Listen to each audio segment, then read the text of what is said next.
Welcome to the show. Thank you so much. Thank you. It's so wonderful having you here. You wrote a book called White Rage, which was a New York Times bestseller, where you spoke in depth about how America is dealing with an issue that it really hasn't dealt with completely, which is the rage that many white people feel at what appears to be America changing. This book is I guess, based in some way off of that, and yet is a completely different topic. One person, no votes.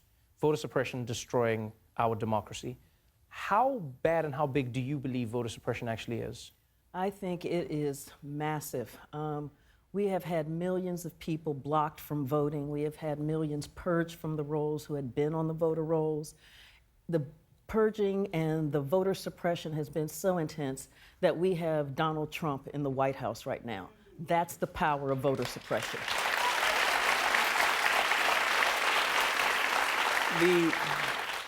The numbers in the 2016 election, especially in and around the black vote, were really interesting. You saw in key states, in swing states, where voter turnout dropped from, it may have been like 78,000 people turning out and dropped to below 50,000, or you saw drastic drops.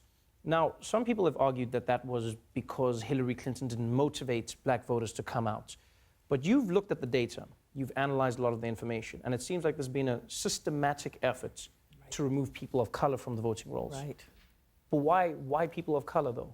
And I believe why people of color, besides being just snide and saying, duh, it's been that way for a long time, it's because that after the 2008 election with Barack Obama brought 15 million new voters to the polls with that incredible ground game. Wow. They were overwhelmingly black, Latino, young, poor, and with that, then the Republican Party that has moved further and further to the right and has become more and more white, and their policies have become more right-wing.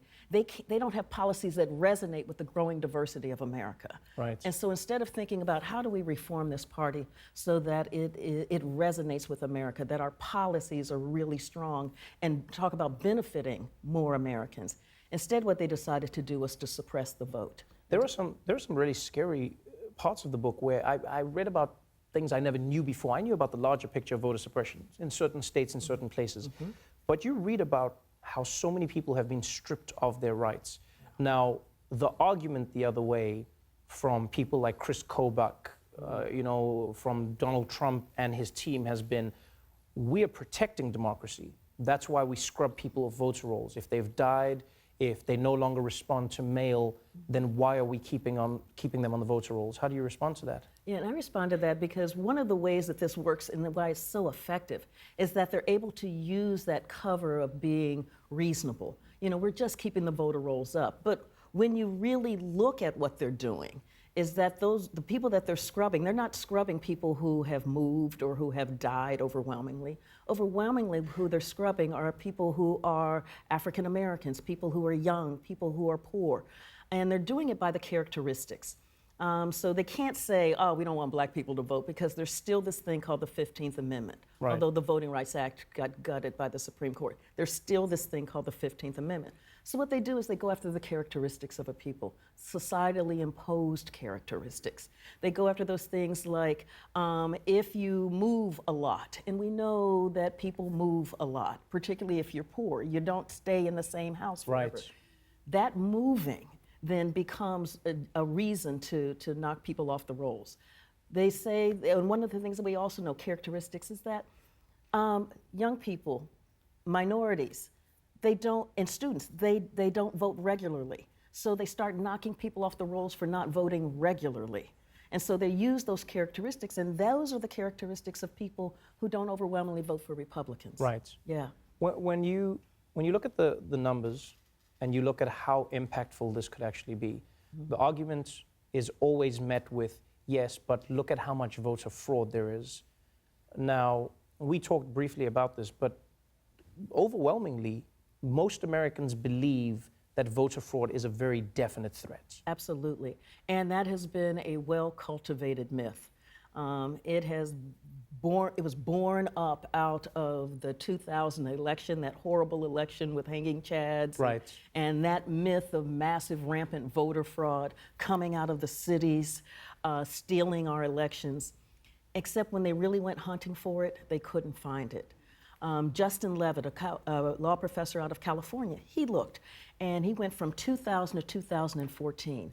Out of 1 billion votes, he was able to identify 31 cases. 31 out of 1 billion votes of voter impersonation fraud. When Chris Kobach, the Secretary of State that you mentioned, who helped head up Trump's Election Integrity Commission, in their report, which was all about when Trump said 5 million voters have come in and I would have won the popular vote. That's a great Trump, by the way. Thank you, thank you. It's not as good as yours.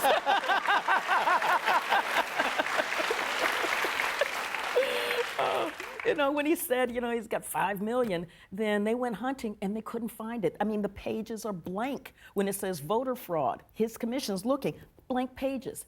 It's not there. When Greg Abbott, out of Texas, is arguing for voter ID, and Judge Ramos is saying, okay, you've got rampant voter fraud.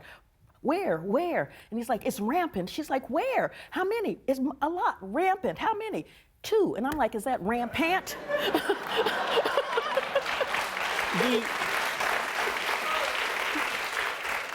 The argument I've seen a lot of people parrot with a lot of confidence is it's not suppression. What we're doing is making sure that the integrity of our election is maintained. And so they say, we're not purging people or we're not restricting them from voting.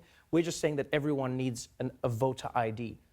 Now, I understand it, but if you were explaining to someone who is genuinely well-intentioned, someone who says, I don't understand, why is it so hard, or why is it so difficult for the government to say, why is it so bad for the government to say everyone should have a voter ID that is issued by the government or at the DMV? Why is that so much to ask? Okay, so let me just give you a couple of examples about how that really works. Because part of, again, the way that it sounds so reasonable, because you need an ID, you know, what Trump said, you need an ID to go buy groceries. Right. I'm but as we all know, it doesn't quite work that way. So for instance, in Alabama said you got to have a government-issued photo ID. And then said, but your public housing ID does not count. Now, Alabama's a poor state. They've got lots of public housing. 71% of those in public housing in Alabama are African American. For many, that's the only ID they have. So you automatically wiped away that type of government-issued photo ID, because public housing is government-issued. Right. Okay. Then Alabama shut down the Department of Motor Vehicles in the Black Belt counties. And so now people are going to have to go 50 miles to get a driver's license. But if you don't drive, how are you going to go 50 miles? And you don't have public transportation. So what you do is you create an obstacle. Right. And then you create an obstacle to the obstacle.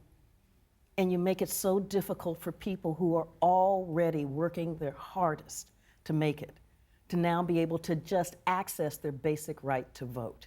We see this in state after state. North Carolina, the Fourth Circuit said, you have targeted African Americans with nearly surgical precision. So these states, they make it sound innocuous. Oh, you need an ID, but it's not any ID. In Indiana, you need to have a driver's license to get a birth certificate. But to get a birth certificate, you need a driver's license. That's brilliant. It's genuinely brilliant. It really is. Let's look to the future. Yes. We have elections coming up. Yes. You have midterms happening in America. You also have the presidential election, which will be on its way shortly after that. Mm-hmm. Is there anything people on the ground can do? What can people do to protect their votes? Yes, absolutely. So there are several things. One is you have to register to vote. And there are organizations that are on the ground helping people like get the identification, get the documents they need in order to get the identification. Organizations like Vote Riders that are doing that work. Also, when you're registered, check your the Secretaries of State's voter registration page to make sure you're registered to vote. Because they are notorious for purging people off the list, even close to an election. Wow. So you think that you're registered to vote, you go in to vote, and boom, your name's nowhere there, and then you're getting the runaround. Right. So that checking regularly, I check every week, and then I print off a copy so that I've got documentation that I am actually registered to vote and that this is my polling place. I think the other thing is really important is to help others so that you're volunteering, you've got election poll workers and you're paying attention to what's happening at the polls when somebody's getting the runaround. I think that is really important as well. And there are organizations like the Lawyers Committee right. that's doing that incredible work. So that's what we can do. And register. The deadline is coming up in early October. Register to vote, because we cannot be part of the solution if we're just sitting there and not participating. We've got to vote. Thank you so much for being on the show. One person, no vote is available now. Scary and fascinating. Carol Anderson, everybody.